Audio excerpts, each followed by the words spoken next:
In my best announcer voice, here we go. Ladies and gentlemen, strap in and lock your jaws because the cage just got a whole lot heavier.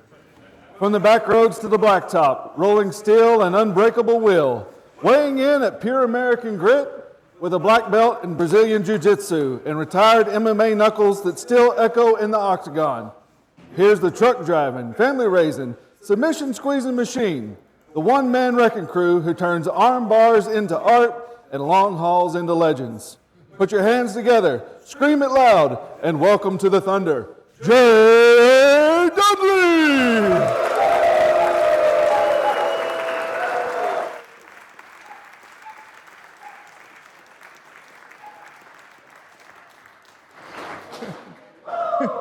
Wow, I wasn't expecting all of that, especially since nobody knows what I'm talking about. I want you all to join me on a journey as we make a walk to the cage, as I just got an announcement like that. I'm going to be reading all of this. I didn't want to miss anything, didn't want to mess anything up or go off on a tangent as I am doing right now.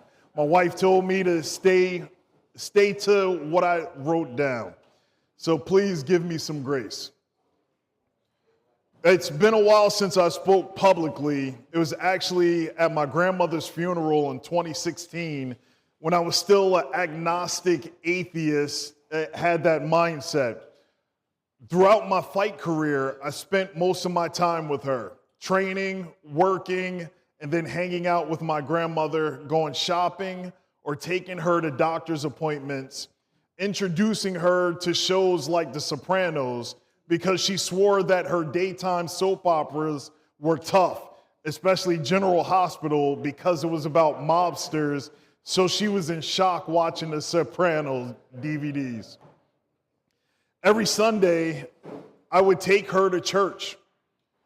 She would tell everyone there that I might not be a believer, but I carry myself more as a Christian than anyone that claims to be does. I felt awkward because, especially on this journey, that I went away from the AME Church. The AME Church is a worldwide church organization called the African Methodist Episcopal Church. A church, the home church that I left as a teenager was St. Paul AME Church in East Orange, New Jersey. Everyone felt as though that I was going to become a pastor, especially since the pastor, Reverend James T. Choice, and I shared the same birthday. In the AME Church, pastors are rotated around the world so that there's always a fresh pastor growing their congregation. And over the years, I saw the good and bad in the human condition in pastors that rotated in. Some were stand-up, God-fearing men. Some were players that found the hustle. Some were stealing money. Some were stealing wives and breaking homes apart. It made me start to look in the mirror and ask some questions. If I'm to become a pastor, what version would I be, and could I be consistent? I started to despise what I saw in the mirror because I'm speaking the word and becoming a role model.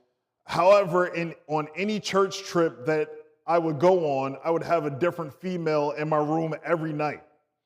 And seeing that power, I needed to do a heart check on myself and dive into the word. You know, like everybody does, the New Testament. And I had questions because the context was illogical. It had tons of contradictions. And I went to, at a minimum, 100 pastors and bishops and asked them so many questions to clarify. And all they did was tell me, just have faith. This frustrated me, and I walked away. Not your standard church hurt, but it started my walk to the cage.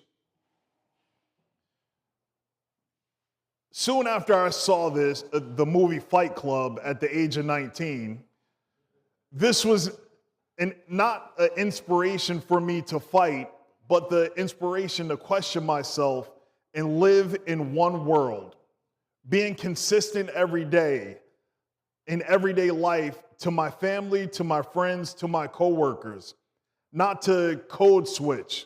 That's an urban term that people use when they change their mannerisms to fit the situation, like putting on a corporate voice when you're on the phone and putting on that facade. Is that what a man looks like? That's a quote from the movie. Am I a man? What do I define as a man? Well, to answer those questions, I have to start with the definition. A man has a purpose. A man has drive. A man is consistent under pressure. Well, Shabbat Shalom, all.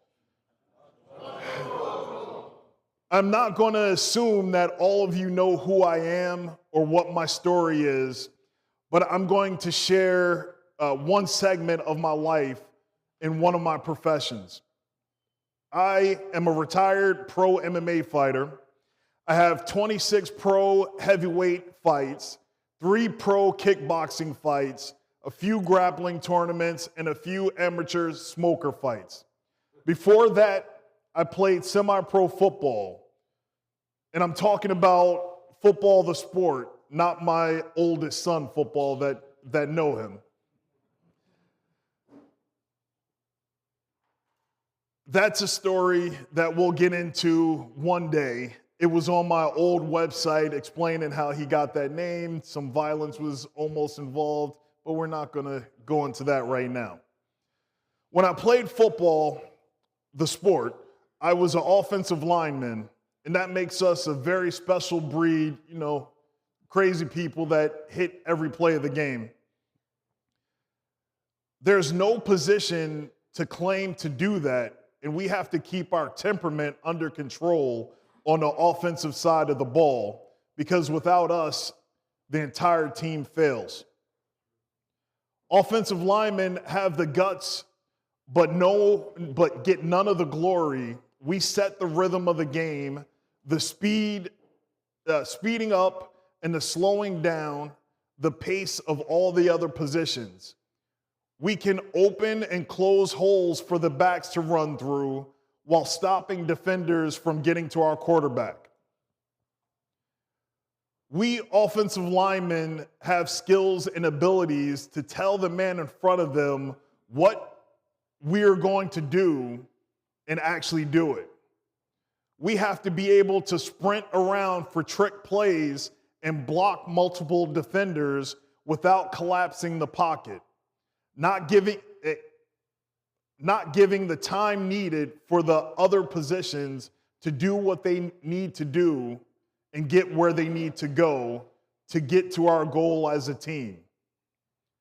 With that, you understand your part of scoring and winning the championship, which my semi-pro team, I think we won 4 championships in a row because of the offensive line.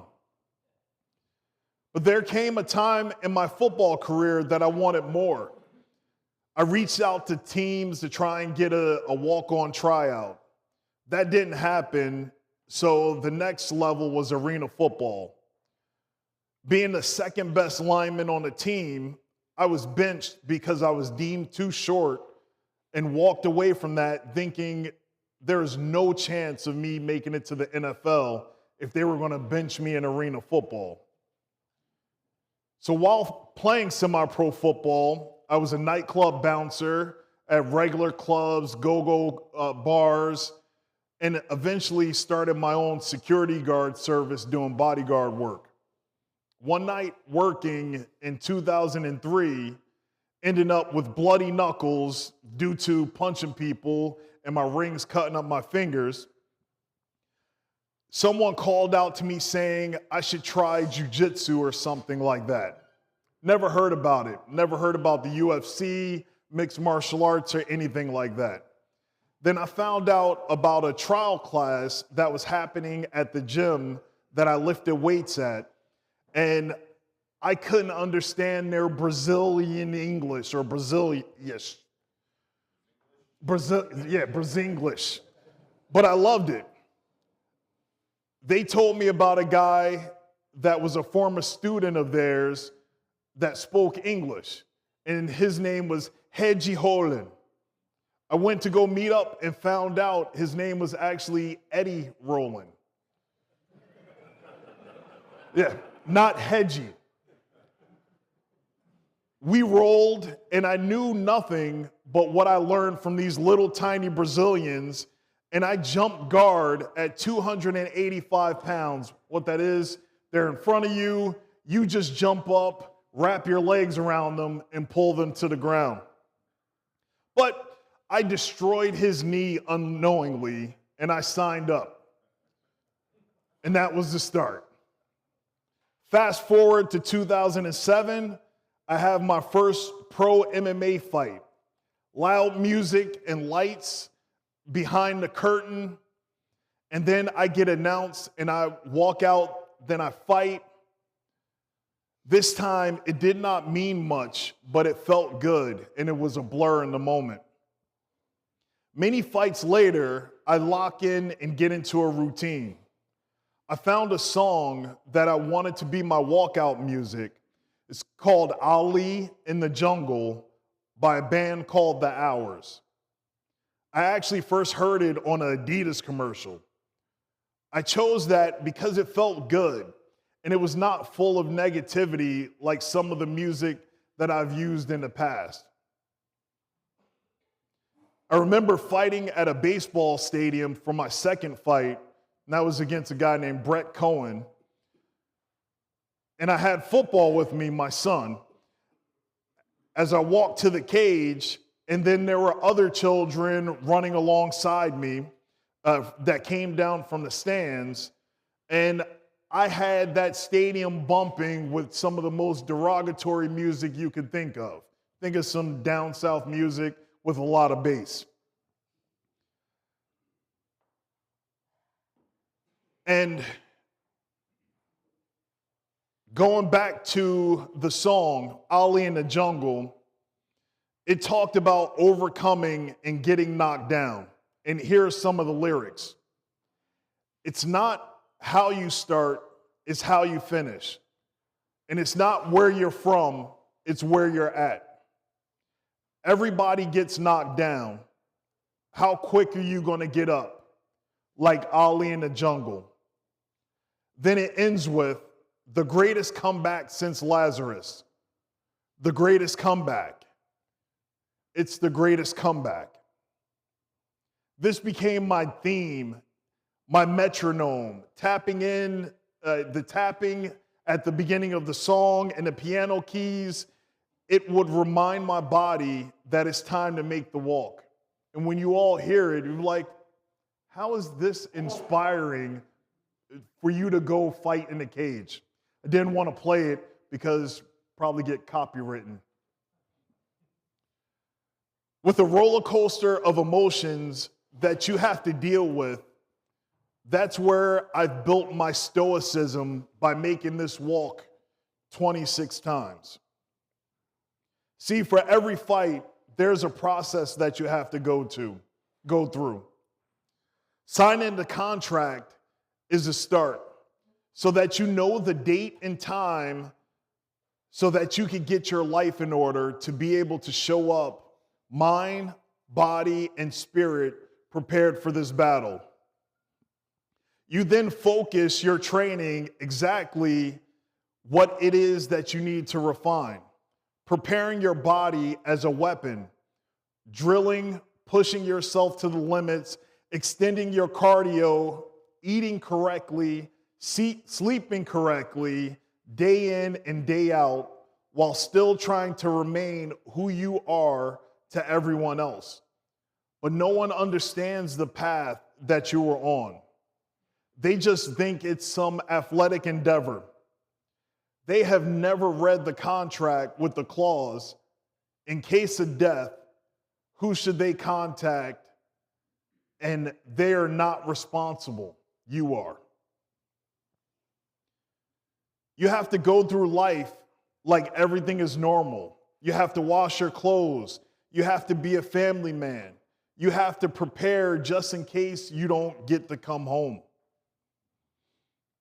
You have to get your medicals done. Blood work, EKG, a psychological exam, a neurological exam, CT scan, MRI, all of this to go to battle. And if you fail at any of these exams, you have already lost and the fight's off. You ate a cheeseburger with poppy seed bun and now you test hot for heroin. Now you just lost a few $1,000s over a cheeseburger. Or you came in contact with someone that's wearing a medical patch for pain relief and it gets on your skin and you test hot for whatever drug that was. That almost happened with my grandmother.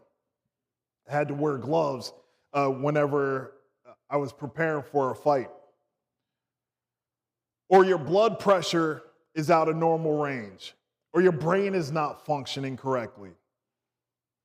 Now it's fight week. All your training is done. You have to keep your rage and aggression under control. You have to do interviews to sell the promotion.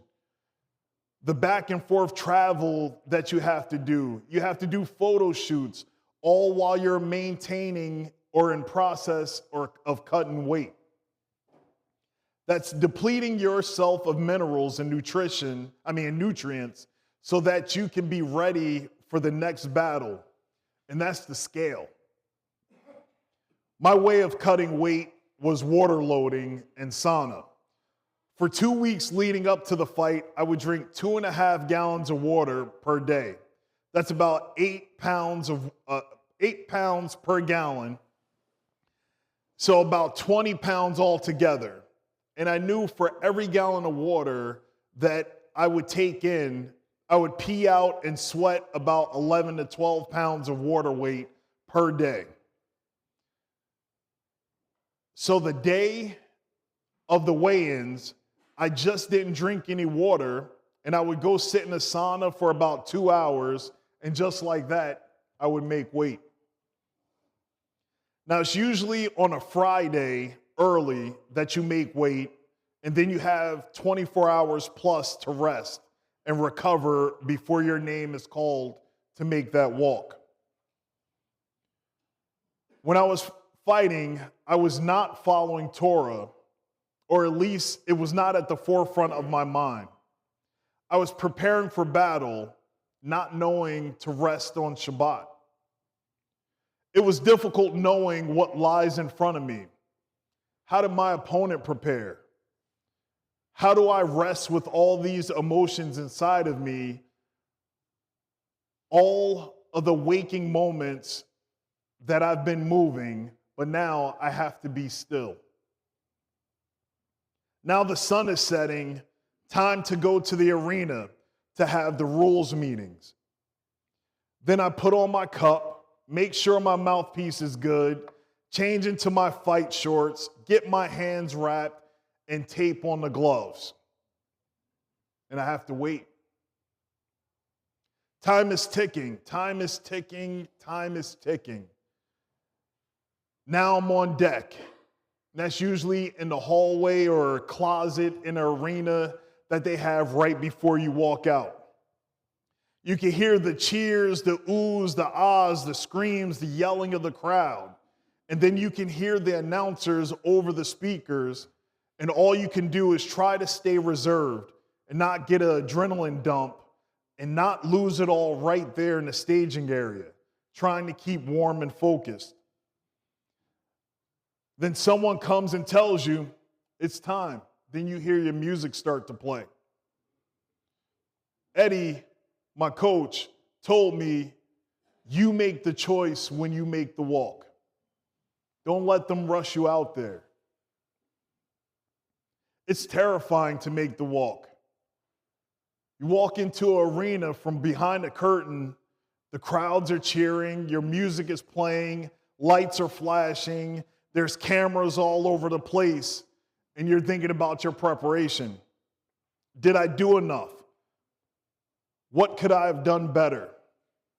You step up to the referee, they check and make sure that you have your cup on, that you have your mouthpiece in, they put some Vaseline on your face, check your gloves, and you enter into the cage. You've made that walk. You've prepared for battle. The announcer calls your name, and the referee asks your opponent, "Are you ready?" Then he turns to you and asks, "Are you ready?" And then the whole arena goes silent. Now it's your judgment. For all of you, how are you preparing for battle? You may not know it yet or realize that you have already signed the contract with the Father. When the Father sends you that contract on when it's time for you to meet Him, will you sign it? Will you go through the preparation by reading His Word? Will you change your life and be in alignment with Him? Will you show no fear when people question, why do you do what you do, and why do you believe the way that you believe? Will you stand for righteousness? Will you give up after you've been knocked down, or will you get right back up? As you walk to the cage, are you going to tremble in fear or be brave, as the Father has promised you that if you trust Him, He will guide you through everything? So, brothers, have no fear when preparing for battle. Train hard, stay in your word, and the Father will guide you through the next battle. Your walk to the cage has already started.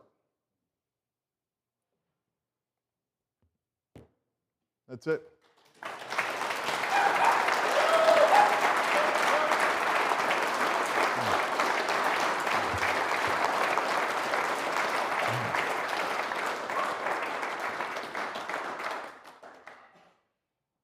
Are there any questions?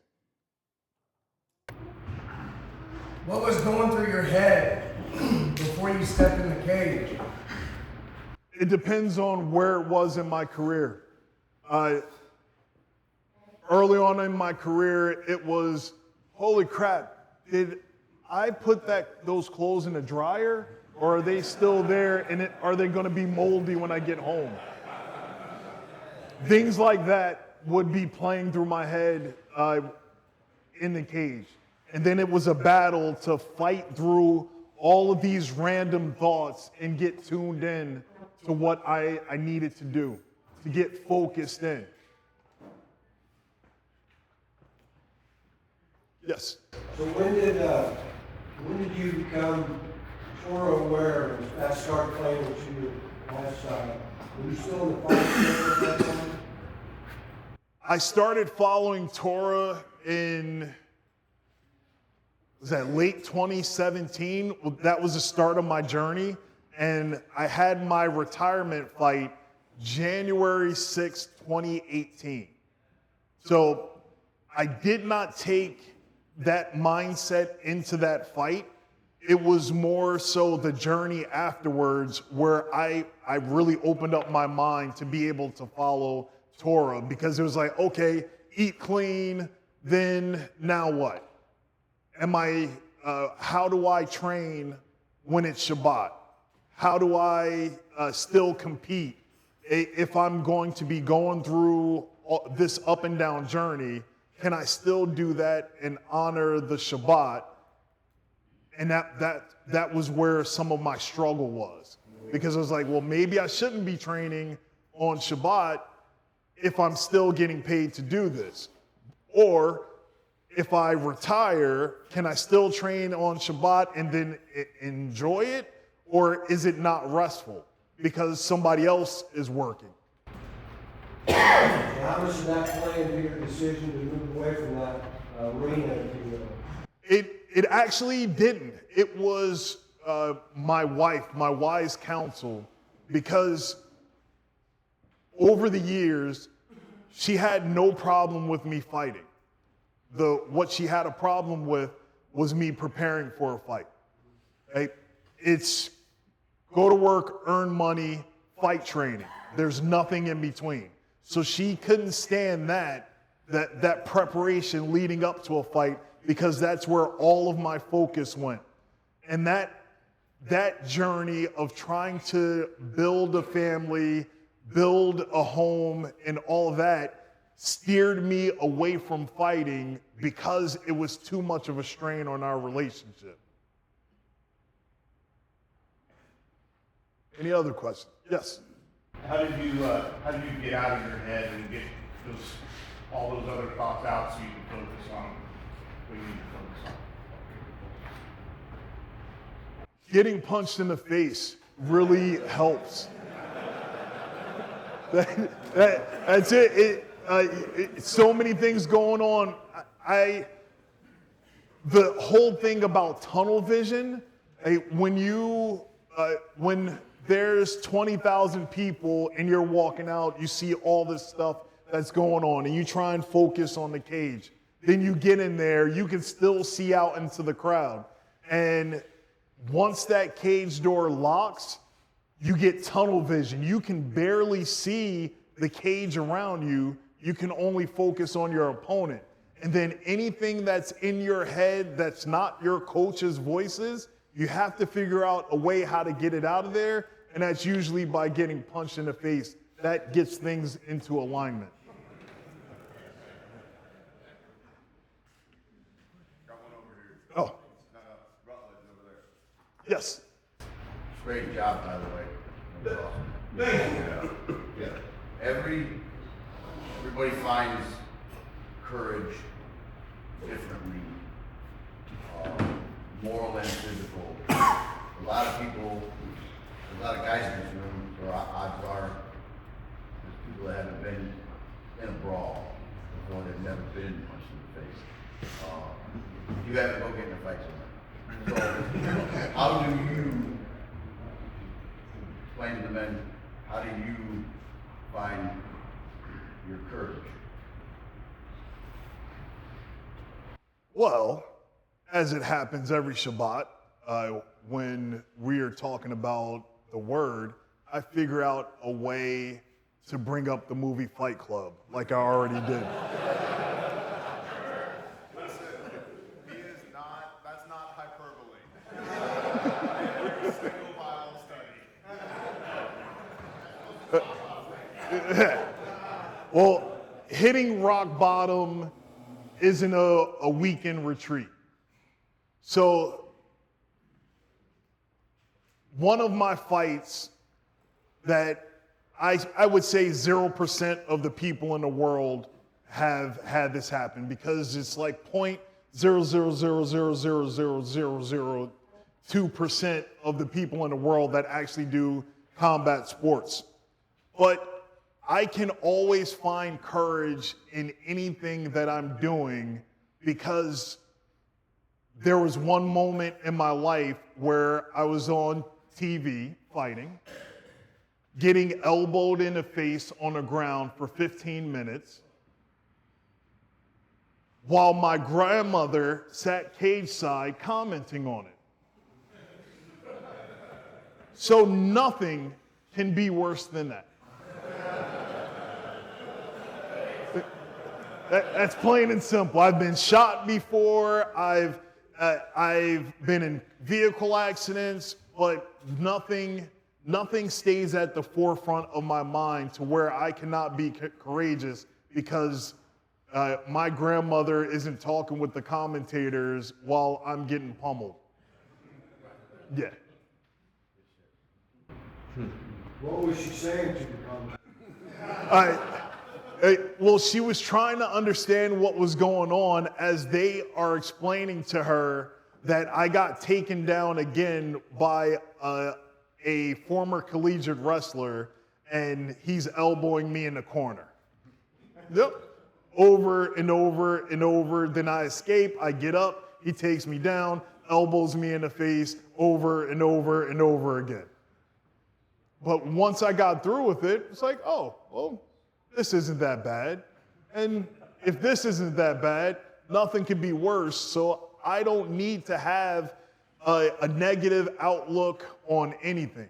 Everything is a positive from there. Yes?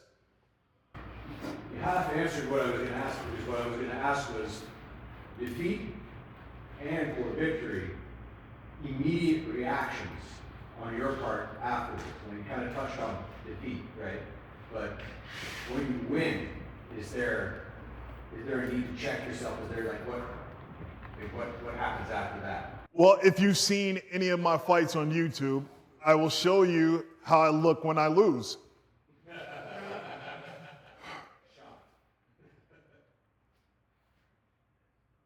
All right, now I'm going to show you the look when I win.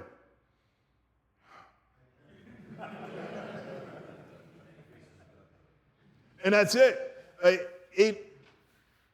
In real time, having the hindsight, knowing that I will never be able to do this again, and no matter what happens, I can always look back as this was a part of my life. I was able to recognize that in the moment. I wasn't going to cheer a victory because a defeat was right around the corner. I was not going to lose control because I had a loss. This was another experience that is going to get me to that next part or that next stage in my life. And I can just keep pushing forward until it's time to turn the corner to do something else. Welcome. Yes. What were your two greatest takeaways from your career, and how did you apply those to the rest of your life?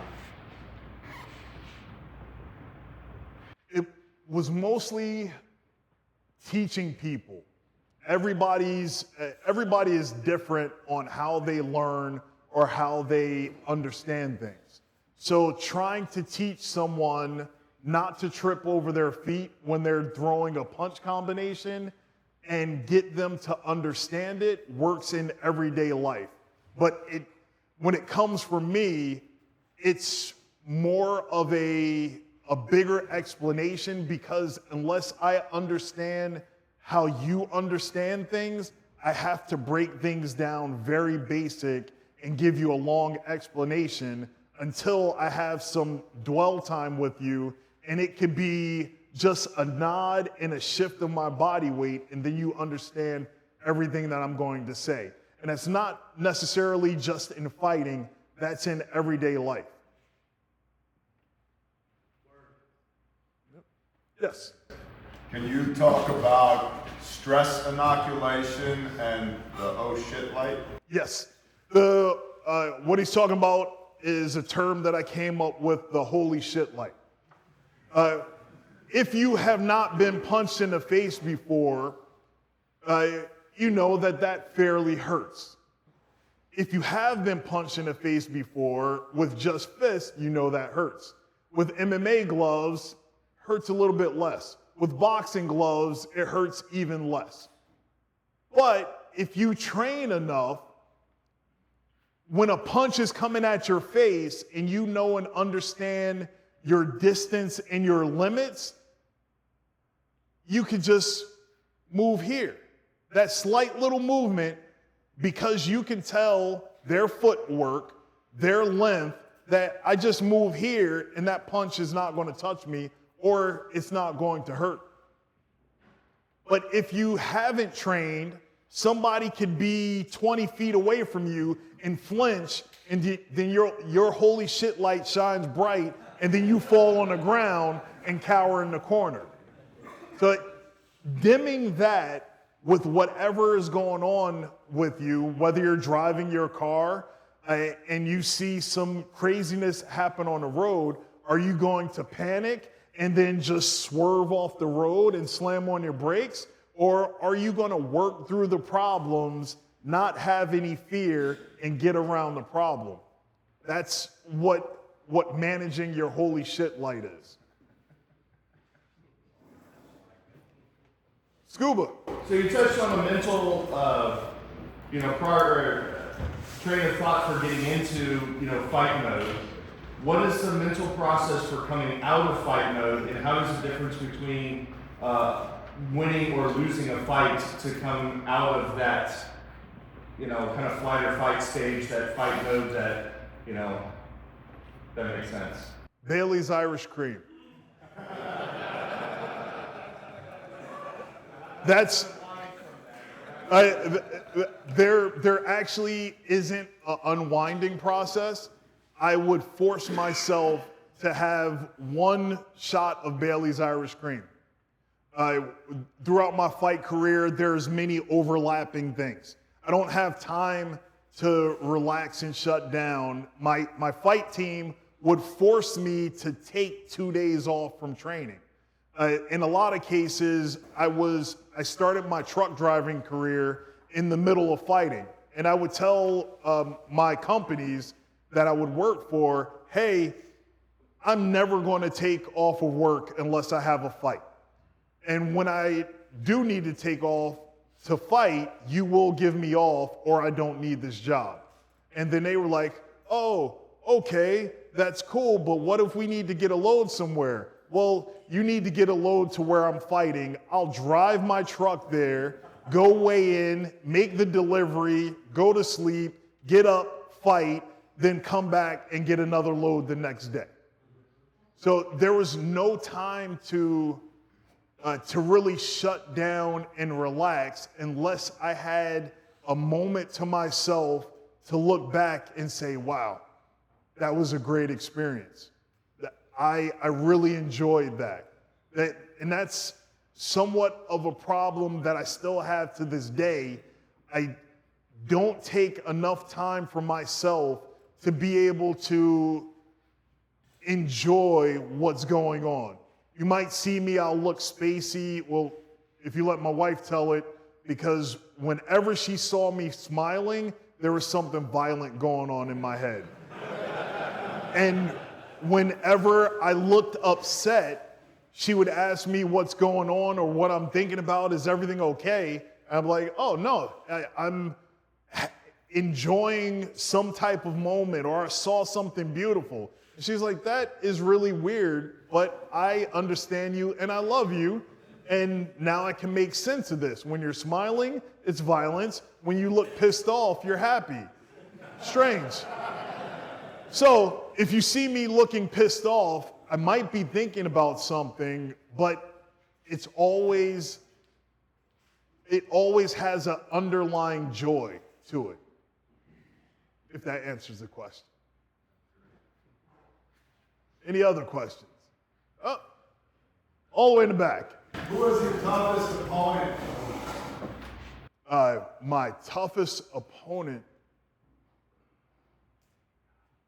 My toughest opponent was the journey to get to the cage. Everyone that I faced did not defeat me. I defeated myself, or the judges defeated me. The people that I was competing with, none of them ever defeated me. None of them knocked me out or anything like that. I got a couple of submission losses, and that's because in my mind, that split second, what is his name?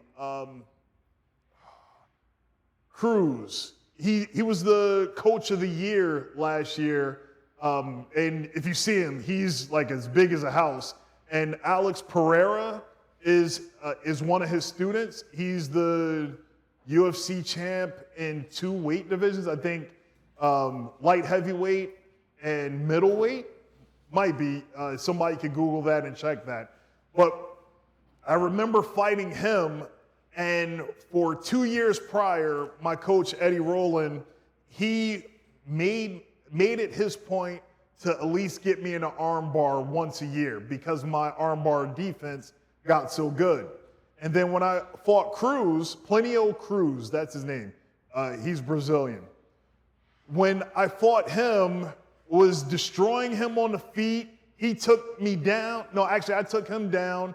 he spun around, got me in an arm bar. And as my arm was going out, I left the fight and said, oh, what do I have to do in 2 days at work? And within that split second, all of my defenses to be able to roll out, to stack him, he got my arm fully extended because my mind went somewhere else and I needed to tap. So the biggest challenge is me. Me being able to stay focused, me being able to stay in the moment, and me relying on my training that was able to get me through. Saw another hand over here. Yes. Yeah, back to the, just a quick touch on the oh shit light. It's a bit of a tie-in to Pastor Joe's talk yesterday, but would you agree that working on that boils down to situational awareness and tightening your OODA? Yes. The more you are comfortable in chaos, the more that you can easily function in everyday life. If you're comfortable with people shooting at you, you should be comfortable going to get coffee. If you're comfortable with getting punched in the face and training for fighting, you should not be upset at anyone that cuts you off, because you know what happens next. If you let yourself go off the handle, there's no coming back from that. You know all the repercussions, and it's all going to fall on you.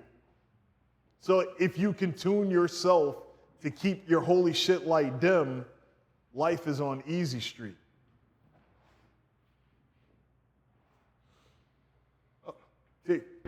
Can you talk about how you apply meekness, knowing that you know how to break people, versus the right times and the wrong times to break people?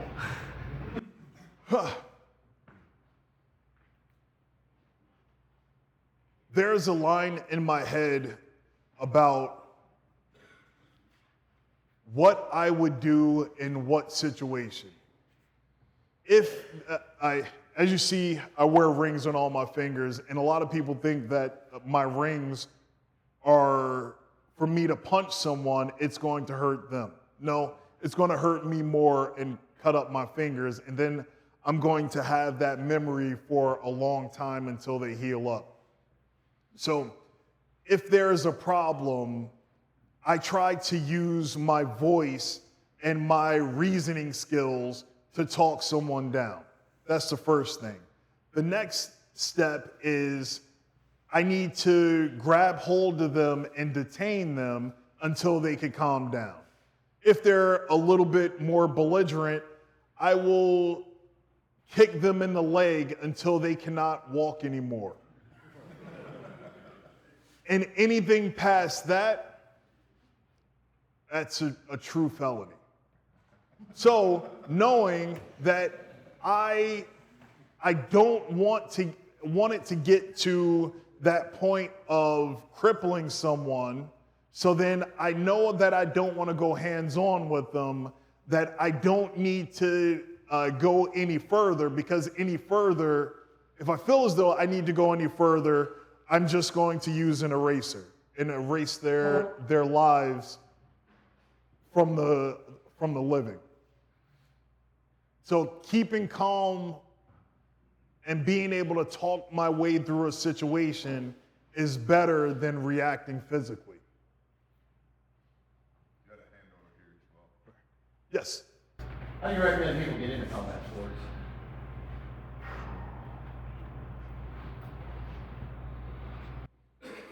Getting into combat sports is a bunch of different hurdles that you have to go through.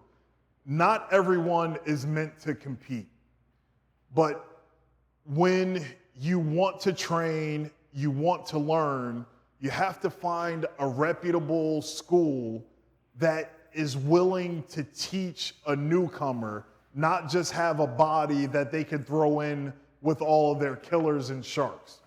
Because there are plenty of schools out there, it's like, oh, you want to sign up? You want to pay me money to get beat up? Sure, no problem. Be here at this time. So getting into combat sports is a mental journey of playing chess. It has dire consequences with extreme physical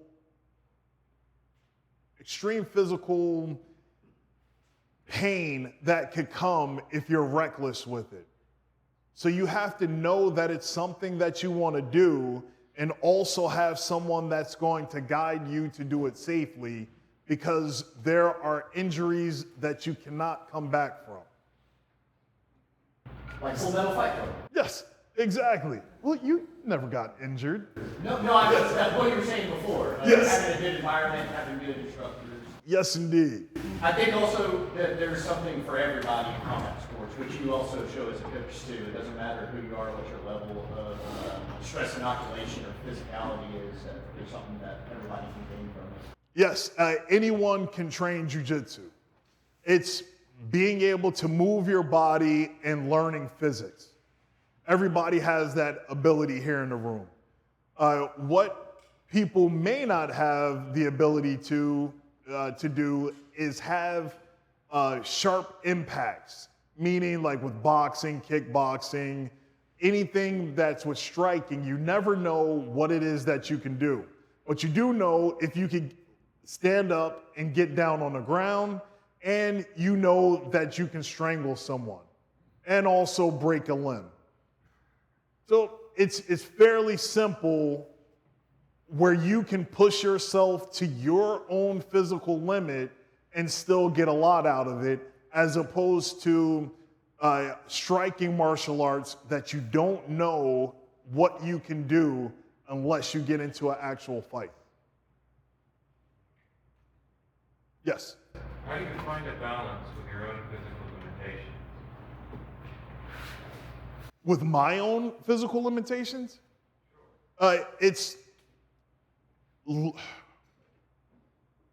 learning as much as you can and then seeing what works for you. You see, I have tree trunk legs. I can kick you in the head, but I cannot put you in a triangle choke. You see, if I go like that, your head and shoulder cannot fit there efficiently. All right?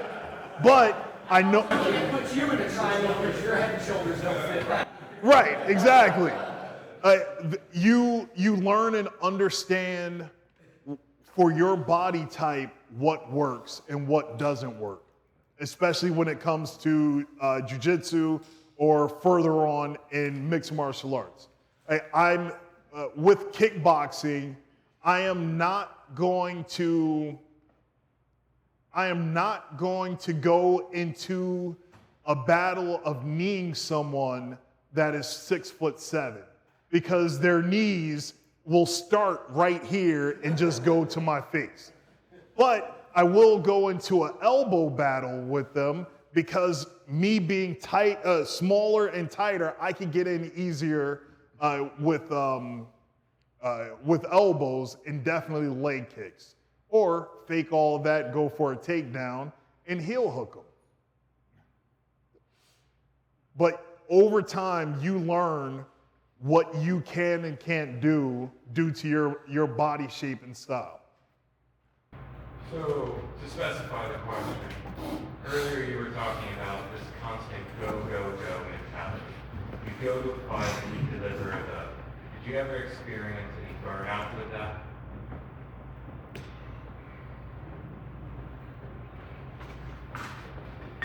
Burnout, no.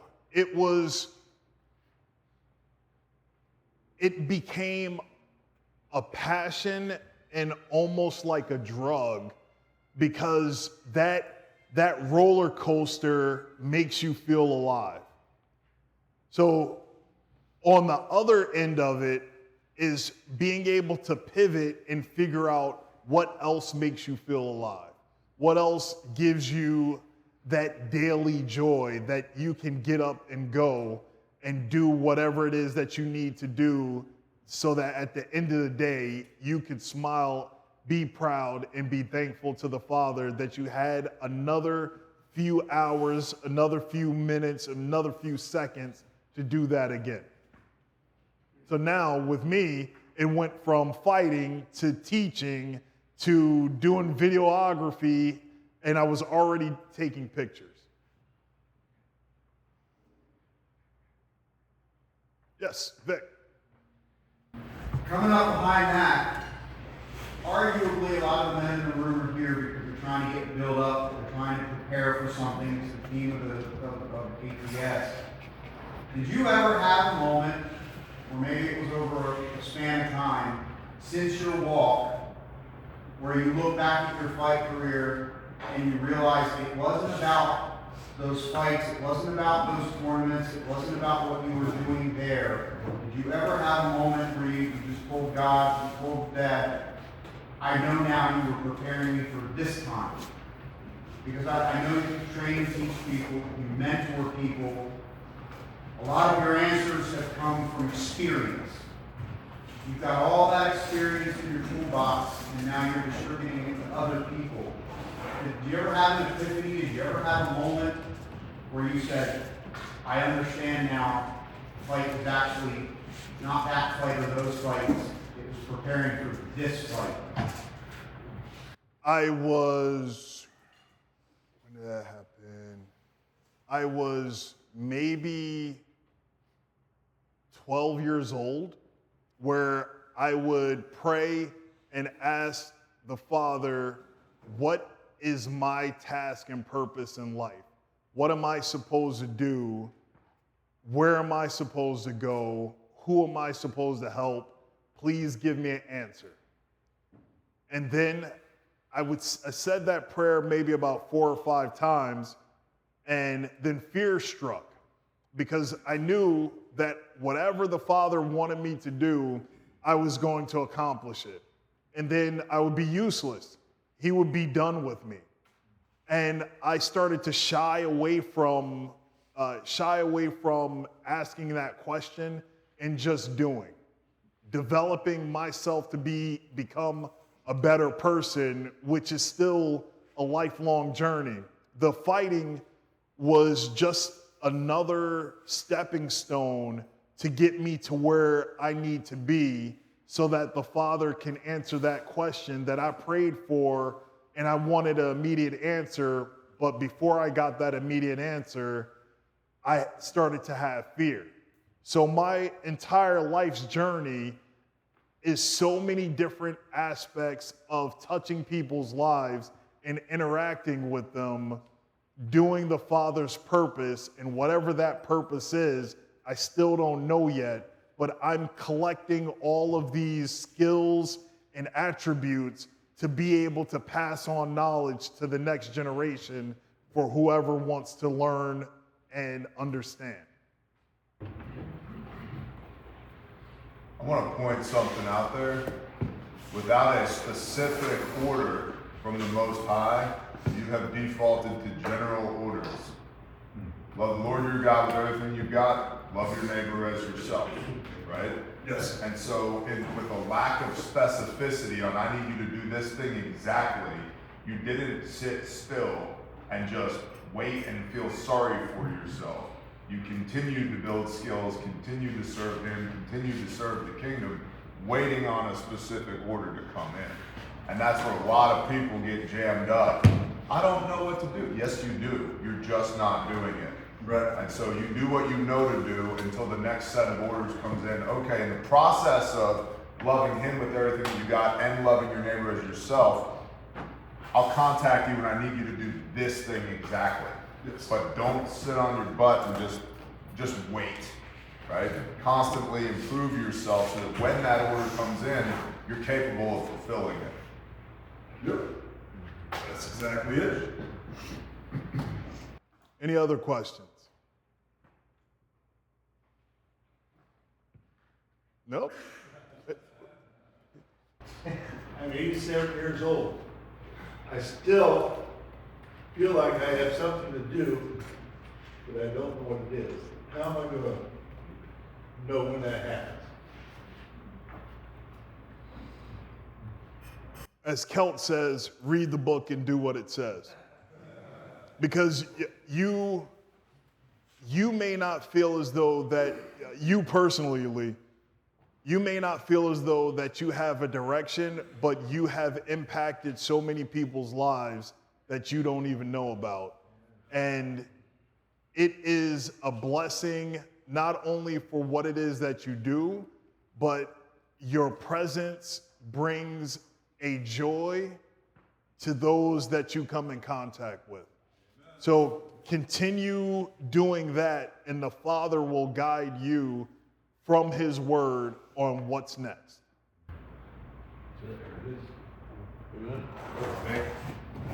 Love you, Lee. Yeah.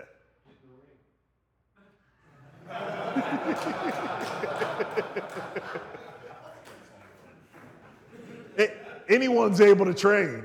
One of my students, Blue, he started with me when he was 62 years old. And he's a Hasidic Jew and still trains now that he's moved over to Israel. And still getting after it. You don't have to train to be able to get in a cage. Like Kelt. Kelt trains with me every week. We call it Old Man Fight Club. If you approach Kelt, he will not punch you. He will elbow you in the face, then grab you, then headbutt you until you're unconscious. You're welcome. Always choose violence.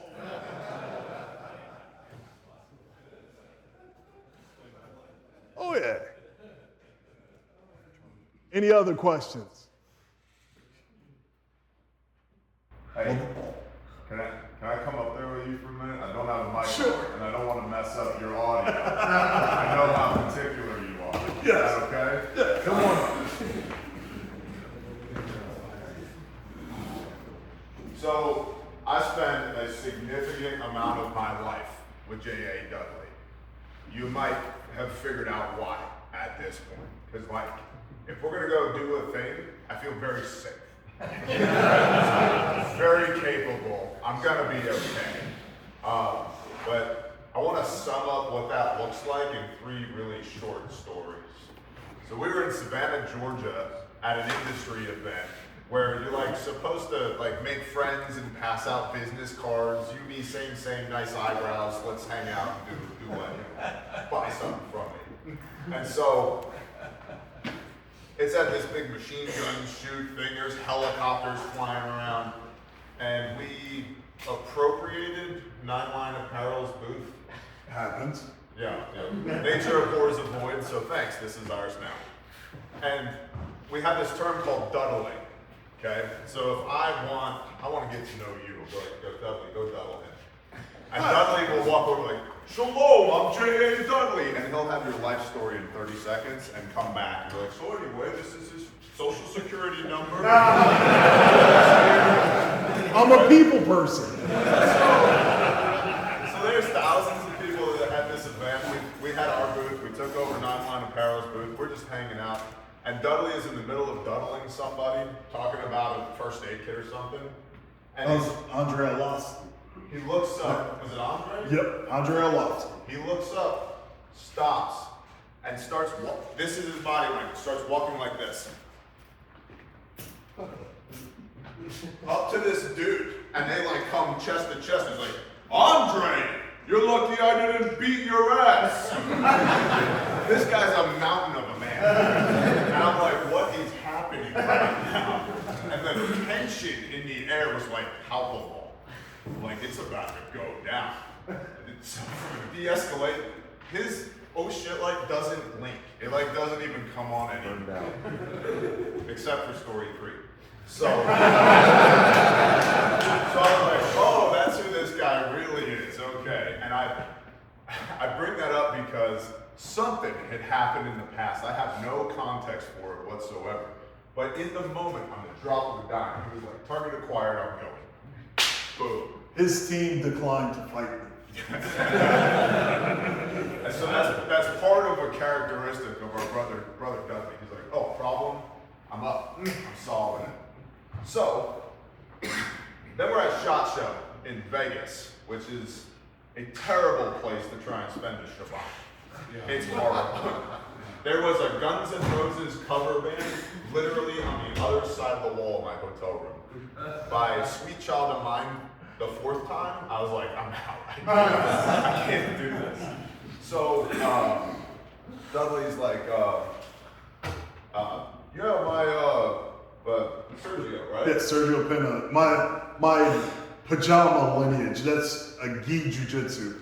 My no-gi lineage is Eddie Rowland directly to me, but Sergio Pena, he trained with the Gracies in Brazil, then to Carlos Catania, Tom Velasquez, and me. So it's Shabbat in Vegas. And I'm like, this is not, you know they have a pizza vending machine? And a cake vending machine. And a cake, yeah, that's right. So we're trying to avoid like buying and selling on the Sabbath, and I'm like, at some point, like we're either gonna fast all day or we gotta eat something. It's like, there's a pizza vending machine. You put money in this and a slice of Sicilian pizza comes out, right? So we end up over at Sergio's place, and Dudley's in his gi. I have heard stories about Dudley doing jujitsu, but I've never seen him do jujitsu. So out on the mat, there was a purple belt there as well. Yes. And Dudley is just wearing this guy out while teaching him. And it was beautiful to watch. Just, I was like, oh, that's like a whole nother part of my brother that I'd never seen before. Like, oh, that's who you really are. That's so cool. And he was teaching the guy as he was beating his ass. I was like, this is great, right? And so Sergio, who's what, 68 or 70 at the time? I think it's 71. Okay. Yeah. I think he came in with a cane. Okay? And so, and I don't know who Sergio is. I don't know if this dude's like a legend. So I'm sitting there, me, Bob, Sergio, and we're watching Dudley wear out this purple belt guy, and he's like just beat red in the face, breathing heavy. And so Sergio kind of leans his cane up against the wall, and he gets out on the mat, and he says to the purple belt, he goes, look, you are not stronger than him. You will never beat him that way. Look at him. You're not stronger than him. It's not power, it's technique. And he goes, Dudley, come here, in this accent that I cannot reproduce, right? Oh, my friend, yeah, you come over here, come in the car. Yeah. So Dudley, and this 71-year-old man who lost the cane, Sergio gets out there and starts beating Dudley's ass with technique, teaching the purple belt.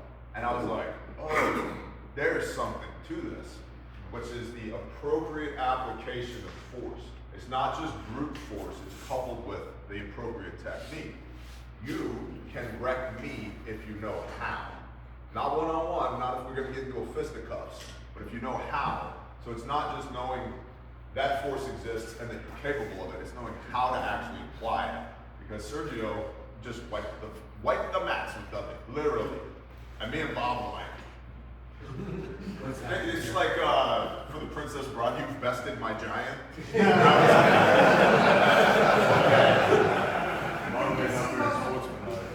And then there was a meetup at the bar in the basement of the Venetian. You guys ever watch the YouTube channel Forgotten Weapons? Yeah. You ever seen that? Okay. So Ian McCollum, I'm gonna go talk to Ian. We're gonna go do a little business, drink whiskey or something. And I have told Dudley, this is Vegas. You cannot open carry. So? He's like, it's no problem. I concealed carry like that. It worked. So he's got a cinder block grafted onto his hip, walking around in the basement of the, and when I say basement, you probably think like columns, concrete, no, it's the Venetian. It's marble and gold and slot machines and the whole nine. Bottom floor of the Venetian. We're going over this little bar. We walk in, and so you have to, every square foot is a way to separate you from your wallet, right? So we're walking through all that, there's thousands of people there, and we get into the bar, walk in, the little lady at the podium, yeah, we're just gonna go to the bar, and I'm talking to Ian, I'm trying to do some business. And I could feel something weird is happening. I could feel it. And I turn around, and there's 3, then 10, then 17. That's not an exaggeration. Cops and security guards around Dudley in a circle. Circle Dudley. And I'm like, okay, so I keep talking. He's like, you gonna do something about this? Absolutely not. These numbers are not in our favor. That was the first and maybe the only time I've ever seen the light blink. One time. Dudley versus 17 armed security guards. And they gently asked me to exit the casino. It's no problem. Yeah, I'll just go to my room. So, Because it's on your phone. Yes. but that is stress inoculation, right? He didn't freak out, he didn't melt, he did nothing. It's stress inoculation, and so all that ladders up to reps and sets. You do enough of anything, at some point it doesn't bother you to do it anymore. Exposure therapy, Doc would call it, right? Yeah. And so that was also interesting to observe. It's like it takes 17 armed men to make the light blink. Vic, you're up. Tell me there wasn't just a split second in that moment you went, cool, I'm at this part of the movie, right? No, not at all. I have been informed that you may not carry live weapons at SHOT Show or in any of the casinos. I was only told it was only SHOT Show. I am really bad with, here are the rules. And I'll cut or what? So I don't appendix carry a whole lot because I have a belly.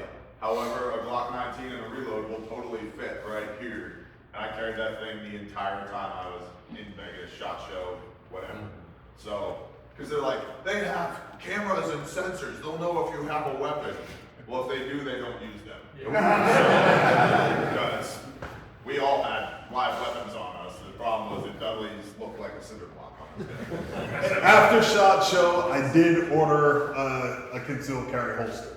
And I used it for 2 weeks, and I said, get all of this. That's my portion done. I just want to tell you a little bit about my brother. And if that's it,